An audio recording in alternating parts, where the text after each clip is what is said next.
चीन के घेराव का बाकायदा आगाज कर दिया गया है। सिफारती जराये के मुताबिक G7 इत्तेहाद ने तोपों का रुख चीन और चीनी इत्तेहादियों की जानिब कर लिया है। अनवर अब्बास से मजीद तफसीलात मालूम कर लेते हैं। जी अनवर।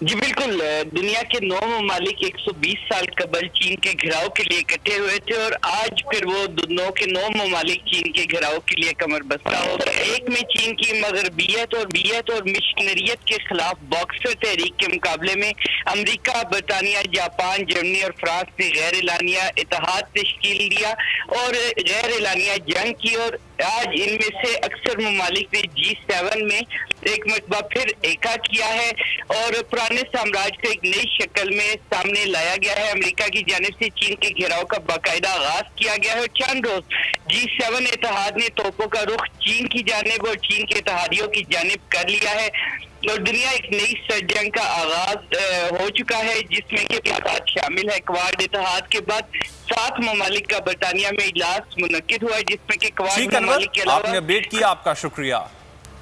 और अब खबर खेल के मैदान से।